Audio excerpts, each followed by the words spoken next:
We are live. And welcome everybody to the first Triple Crown Industry event of 2025. How is everybody? I'm Jersey Lyons Clark. Yeah. One chick Clark? Is that am I pronouncing your name right, Jerry? A Polish fella's just come and fixed my telly, so basically I'm doing that in tribute to him because he was a lovely fella. I didn't understand a word he was going on about. Not because his English was bad. He was talking about the telly. He said, he was getting really technical. I was, mate, is it switching on and off? Yeah, great. Just leave the rest of me. Can I watch Loose Women? That's all he wanted to know. Yeah. But no, all good, JP. Paul, okay. How are you, mate? Yeah, I'm good. I was just about to say about the black outfits. It's like someone's passed away, isn't it? Yeah. Or we're about already. Have you seen that film, The Purge? Or we're about to go purge. Oh yeah. But you know what the trouble is? Because my seat is black, and I look like a floating head. We know a story about that, Jerry, but we won't share it on a live. That's for another podcast and a different audience, JP. Good. What have you been up to then? What have you been up to, Paul? Just really busy, which is great because obviously there's a bit of a buzz still with all the agents being busy as well. But it's trying to put everything into action because you know what it's like over the Christmas period or in December, you start planning things out for the new year and then it gets all busy and things start going out the window, which you should be doing in the new year. But just really busy, really enjoying myself working with lots of new agents. Good. Jerry, have you been busy? Yeah, it's taking over. It's good because I made a promise to myself that I'd be more hands-off on certain parts of the business and more hands-on in other parts. So, yeah, I've been focusing on things like our processes and how we do stuff. And it's been interesting because I think we're going to touch on it with what you were going to talk about, JP, is about when you go back on the tools, as it were, you sort of think, oh, actually, we could be doing it better. Or actually, why did we ever do it like that in the first place? And this is going to make the customer experience a little bit better. And what I'm trying to do is get needless jobs out of the way. Mm-hmm. You know what I mean? Why are we doing that when we can automate that? Why are we doing this when we can sort of, do you know what I mean? So it's been really interesting. And yeah, just good. Nice. You, John? Yeah, I mean, pretty much the same. Obviously, I'm doing my coaching, so I'm doing that a couple of days a week, but the rest of it is really focused on Prospector Pro. So we've had a good start of the year. So we signed up quite a few LSL, Reeds Range clients. So we've got a single brancher down in London, an 8 branch up in the northeast, 6-7 brancher down in Southampton. We are, I can't mention names, but we've got a big 10 brancher down in just outside of London that we're doing a very short trial with. I'm waiting to hear about 6-7 brancher, the Merseyside sort of area. And then we've got some Alan Batts coming on, Andrew Sharp, really good agent over down in Bury. So yeah, it's going well. It's going all right, and we've got our fingers in quite a few pies, especially like some of the bigger corporates. I mean, yeah, we've had some big demos with some big hitters who love it, absolutely love it. They've just got to kind of go through the whole budget and type of scenario. But it's funny you should say that, Jerry. It is going back to basics. It's like, I'm doing the onboarding for multi branches. I'm out and about. I'm going to visit them. I'm meeting the teams, and it's really interesting how different people operate, even from a branch to branch basis. Even some of them. Oh well, we do it this way, and because we integrate with a couple of CRMs, and some of them use the different CRMs differently. So there might be Repeat or Street or whoever, and like daft little things like where you store a note, or do you use a reminder date or a next task date or a call date, just daft little things like that. And yeah, I mean, it's interesting. I'm thoroughly enjoying it. I'm thoroughly not so much the miles, but I'm enjoying meeting. Like you said there about the different. One thing I noticed, and I bet this happens in agency as well. We had 2 names for the same job, and it was getting confusing. There's one step, but we were calling it like to like proof and to final. Yes. Right? Yeah. Doing the same thing. And I was like, well, why are we? And I could see how it was making people go, oh, and this little bit of friction. So look, it's proofed. It's a proofed version. Yes. We agree on it and let everyone know. But you know, like this, it's interesting. Just these little things that you can do by just going back to basics and doing it from the start. Like, do you know what? I'll give you an example. So when I set up Castledine, we went down at I wanted to break the mold a little bit because of my experience with estate agents, letting agents. So instead of having where the sort of one person did this and did that, we had the portfolio manager where they did everything from start to finish. And we kind of, in our own little way, redefined what we called them, how we spoke. We've never called them vendors, never. We've always called them sellers. And I think that's for me coming from a non-estate agency background. We never used techie language because I'm a bit thick. So, I never did it. So when we came to prop tech, I didn't want to call them like a CSM, like a client success manager or customer success manager. I didn't want to call it like click to dial. We want to call it click to connect. And do you know what? I've done a 180, and we're following the industry norms in the speak, in the talk, the vernacular. We're actually calling them a CSM now. And the way I describe it to when I'm out and about is they'll say CSM. I went, oh, basically it's the equivalent of a neg. So I'm still talking their language, but I'm trying to relate our language to their language. I'm trying to be the translator. And the reason I did that is because when we're dealing with like investors and private equity and stuff like that, they ask about what's an SDR, or which is a sales development rep, and what's how many CSMs you've got. And if oh no, we don't call them that. We call them wanky wank wank or something like that. Then they'll be what the hell is that? So yeah, it's interesting. Does it surprise you where we're all trying to do the same thing, sell houses, how the systems and processes are so different in each agency? It does and it doesn't. It doesn't because obviously I've done coaching for a decade now. So I kind of, when I speak to people, but it does that really, really good agents. And I'm not saying it's a bad thing. It's like, obviously if everybody was on the same hymn sheet, it'd be brilliant, but it's those marginal gains, isn't it? If everybody did it a certain way, it would be better. I'll tell you what I am a bit surprised about is, like what different people think is important in an agency. That surprises me, and different people's opinions about it. Do you think the age and ownership has a big effect on it? Massive. So. Dealing with LSL and Reed's Reigns is really eye-opening in a good way, a positive way. They've got some really good people at the helm. And Paul Clark and Annalise has just come over there, and you can just see and feel the energy a little bit. And speaking to the business owners, because the way that they went down the ownership route, I think it was last year, I believe, where they were franchised, but then the owners got to buy out the franchise, and there was maybe some people just wanted to sell up. And so there's one chap we're dealing with. I think he had 5, and he's bought another 3 a little bit further down the country. The more, in my opinion, from dealing with some independents, is I think they're proper business owners. I think they've come from other businesses in other industries, and they run it like a business, obviously with the help and support of LSL, which makes a big, huge difference. But I'm really enjoying speaking to them. They just get it. Like, when we went out the LSL conference and they saw what we do, they're like, love it, everything about it, bang. Where we're showing some independent agents and they're like, I don't know if my sales manager's going to like this. And I hate that excuse. Your sales manager's not running. Oh my God. You know what? I'm always reminded when we introduced the guides, first of all, so they were our best sellers, always our perennial best sellers are divorce, downsizing, probate. Always our best seller. And when we launched them, I always remember somebody had a look at them and I said, look, have a look. If you fancy them, let me know. Just pay the money and they're yours.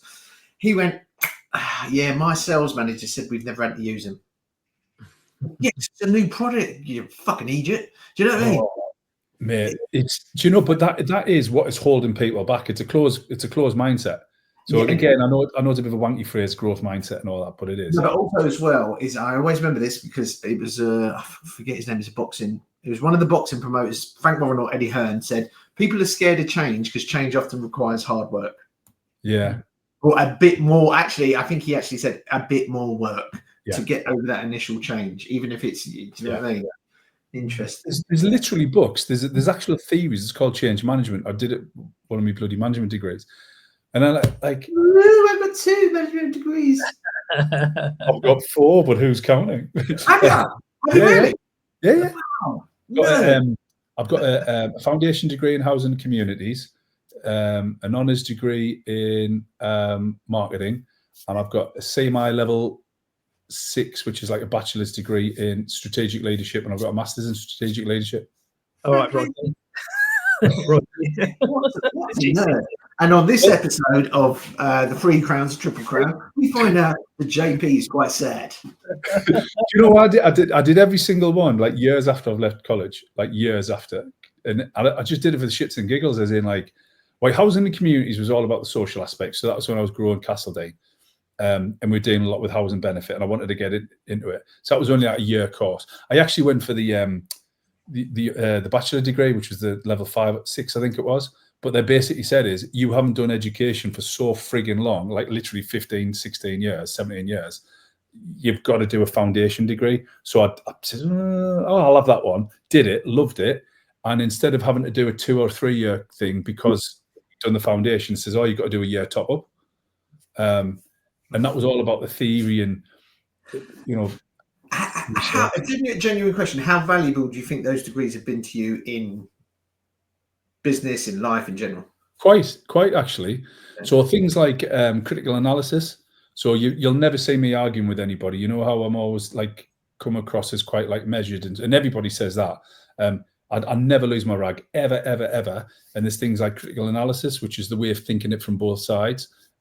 Bloom's taxonomy. So when you do it, which is a research technique. So it's basically like a triangle. And what effectively they say is the ultimate sort of response to an article or a conversation is evaluation, right? If we just respond to it, yes or no, it's just poor thinking. It's not critical analysis and not critical thinking. The top level is reading it, understanding it, effectively straw manning it, which means thinking about from the other point of view, taking all the evidence and then evaluating it and coming up with an educated evaluation. So it's not just so you posted something like, so this is, I mean, sorry to pick on him because I love the man, but Chris Watkin. So do you know how me and him have this like, and by the way, he's coming up to see us next week, so it's not as if, you know, we fell out and whatnot. But you know how Chris always talks about pie charts? Yeah. So the obvious response is, the shit, we don't do them, so therefore the crap. And I agree with you, Chris. Then you've got the other one, well, we do them and they work. Right. So you've just got opinions then.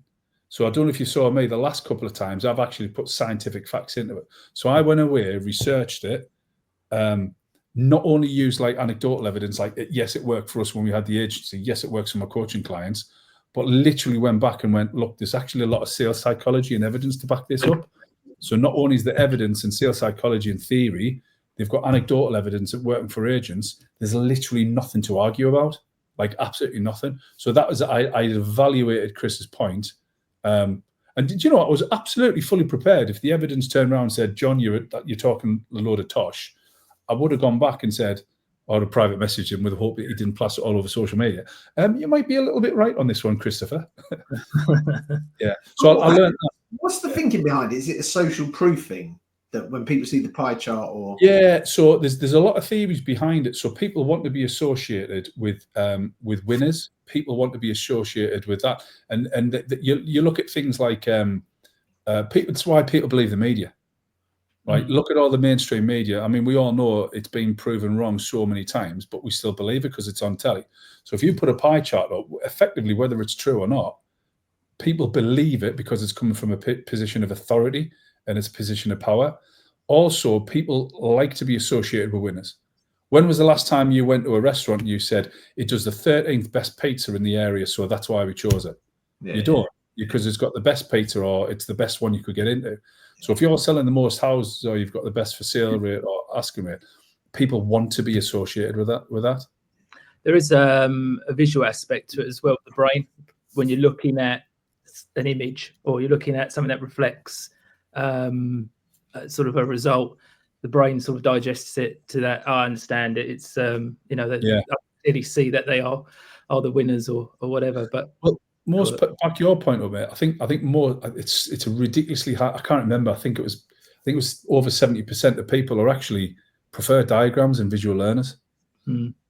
So Russell Brunson, who was probably one of the world's foremost marketeers, especially on like digital webinars and stuff like that, he drew out his webinar, the perfect webinar it was called, and he drew it out, and he had little stick men and all sorts of stuff. And he said people understand diagrams and drawings better than text. They remember it as well. They remember it. So like some of our marketing material, we talk about 4 things in our marketing, but I always have a diagram which shows it. And since doing that, people just say, "Oh, I get it now." So I think it does help.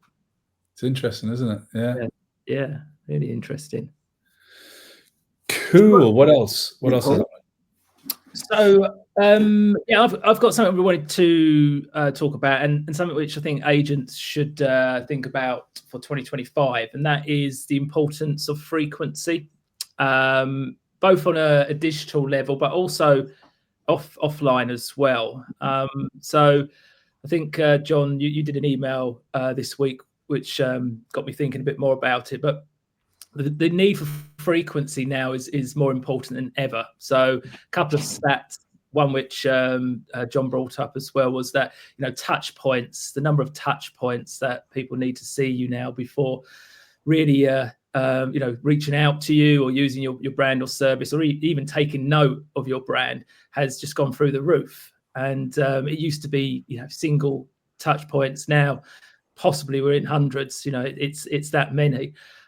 The other reason for that is that we just see thousands of adverts every day now. So the way things have gone, it used to be that we only see adverts walking down the street, in the paper, on the buses as they go past. But now everyone's on their phone, probably seeing 1,000 adverts on their phone every day, let alone offline. So people don't remember brands as well. But the touch points do other things as well. So remember, as well as taking your brand in, they're also being pre-framed in a lot of ways, which means that you can start sort of molding them into really thinking about your brand in a certain way, even though they haven't met you. And that's the powerful side.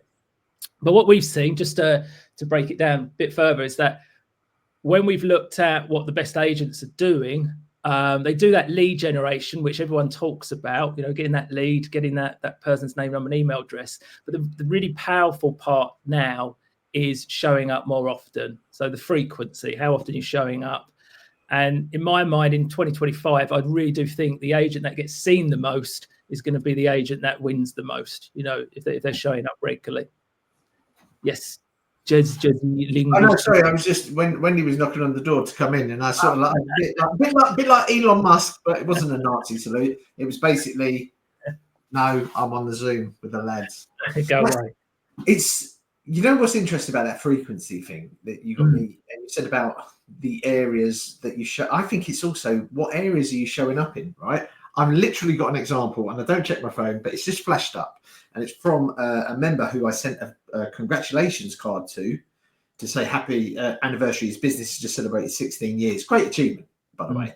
Anyone who gets past 2 or 3 is and grows. And he's one of the. We've got some members that are active all the time in WhatsApp groups with us, and like messaging me and emailing the guys and all this sort of stuff. And we've got others that very use the content, and that's it. I almost can guarantee when I send a card, a handwritten card, I will get a response back in some form, like a text, a message, this or an email, thanks for the card. It's just, and I think your frequency thing, maybe think of areas, and this is just something for all of us, areas where you could be frequent, where your rivals aren't going to be as frequent. And I think print marketing is a big thing, especially if it's clever print marketing. And I agree with you about the frequency. You've just got, and it's like the social media is like a river. It's never the same. It's never the same audience. Do you know what I mean? It's never ever the same. It's like I said, there's a reason why print media isn't just all about a specific topic. That's a magazine, right? So if you want to, pick up a paper, Independent, Telegraph, Financial Times, whatever it is, you've got a sports section, you've got a lifestyle section, you've got a community section, you've got, stocks and shares, you've got, depending on what it is, what gossip, you've got all sorts of stuff. And people will flick through to different things. So that just goes to show, if you've just got one type of content on one medium, it's white noise. It's literally the most boring shit ever, and people switch off. You need Facebook ads, you need Google ads, you need, talk about community stuff, you need to talk about stats, but you need an omnipresent sort of channel. And then this is where you look at your ROI, and you look at where you're getting the leads from and what's getting watched and your reach. And like, we've just been doing stuff on LinkedIn, and we found out what people like. And as bizarre as this sounds, people want to see features. I mean, we've got a very small sample size for Prospector Pro, but they just want to see what's coming out, the best ones. And it's not a huge interaction because we're only just starting, but when you look at the analytics behind, it's all the cool, it's the bells and whistles things that people want to see, and what can it do, rather than, well, we've got a theory about what time we should prospect, and just, no one gives a crap. It's all about what cool stuff is it doing now. Yeah. And we wouldn't know that if it wasn't for the behind the scenes stuff. Yeah. No, I think that's a really good point. The showing up in different places, not just online. It is in all different places. It's interesting what you said about the sending the card. I think emotion comes into, if you can create frequency and show up where there's emotion as well involved, that's always going to, get noticed. So yeah, I like that idea. I tell you what, if you want a great, very topical, bit of an extreme example about not relying on one platform or one method, imagine if you were a TikTok influencer in America. You would be having a heart attack. I think it's all going to get sorted because he'll do a deal with him. He's gone in strong, comes, saves the day, Bosh, Trump deal maker in chief. But just imagine if it was like, I was listening to a podcast. I highly recommend it, actually. James Sinclair's business podcast, really good. Speaks with business owners every week, and he spoke recently with a guy who runs one of these online raffle companies. And Facebook is his main channel, and he was saying, do you think somebody would buy it? And what Sinclair basically got to the point of, possibly, but he said it's too reliant on one platform. He said, because as an investor, you'd look and go, but what if Facebook or Twitter or, an algorithmic change, it kind of makes you vulnerable. This is why you shouldn't have large portfolio landlords that have more than a certain percentage of your business. Yeah. I was talking to somebody last night. I won't name them because you know them. And he said he never wants to have a client that has more than 5% of his turnover, because then he can tell them to go do one if values are misaligned without thinking, shit, I can't put food on the table for the kids and the wife. But but the TikTok thing is interesting, actually. You're right. He's going to come in, save the day. Hey, look at me. We've got jobs back in America that I've made them set up a bloody company, and see it a mile off. Yeah, it'd be interesting how that pans out. Yeah, definitely. One thing we did with frequency, which we haven't mentioned, which is probably the one of the things which really does help, is that frequency builds trust. So we forget that in our industry, even like you say, if you're showing up regularly, and people get familiar with the brand or get familiar with the face, the voice, that's where it really benefits, because I think that's a huge part of how people make the decisions on what agent or who they're going to use. I've got a story about that, and just to back you up. So back in good old Easington, many years ago, a friend of mine opened up. He went traveling for about a year, and he went over to Vietnam and Thailand, all that sort of stuff. And he was a good.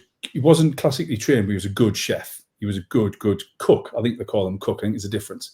And he was using what he learned when he was traveling, and he made sandwiches. And I always remember it because there was a Vietnamese or a Thai one called Bang Mi. I won't tell you how or why I remembered it, but I just thought it was quite funny at the time, and it's just stuck in my head. It was a really nice sandwich, actually.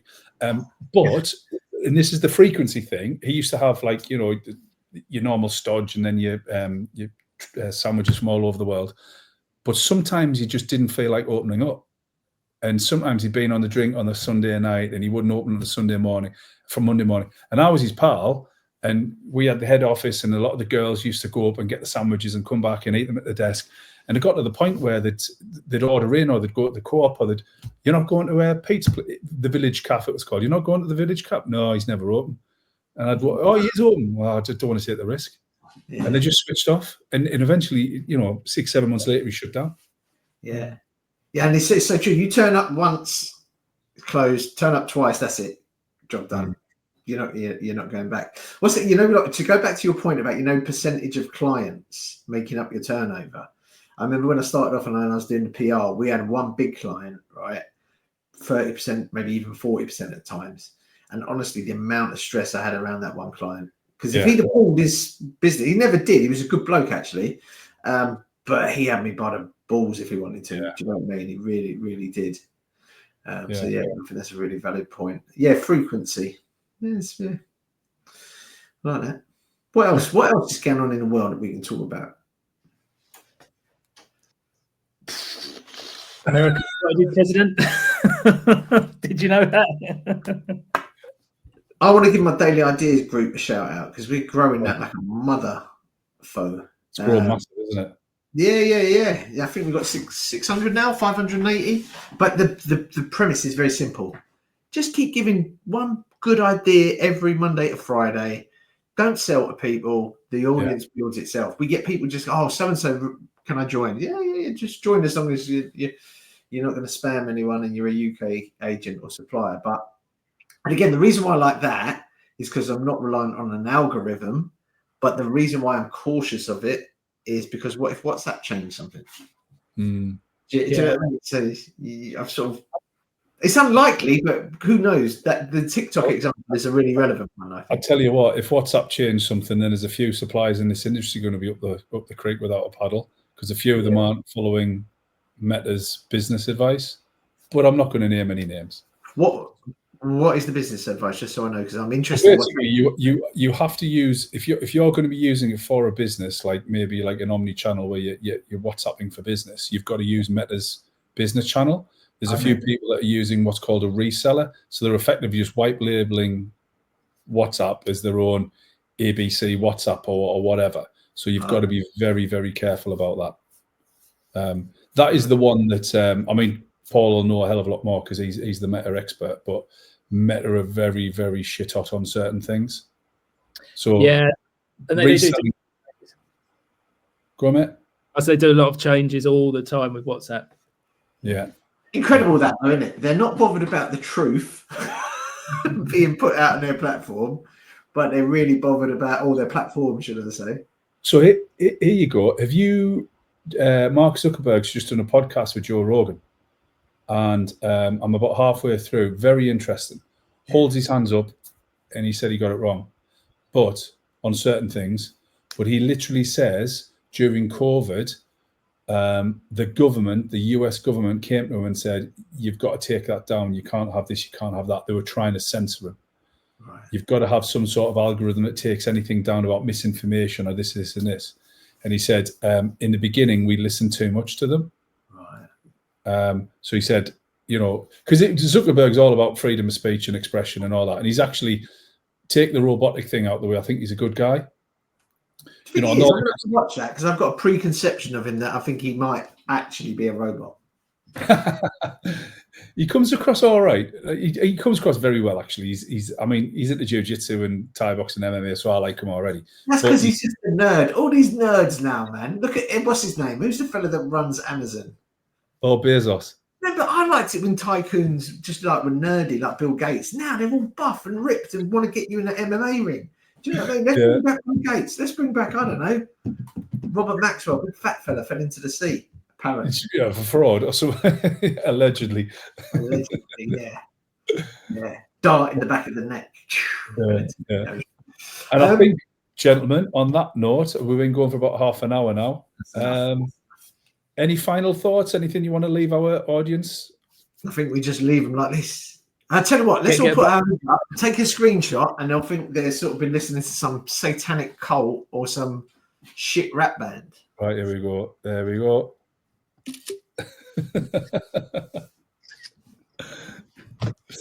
Cool. All right, gents. Have a great week, everyone. See you soon.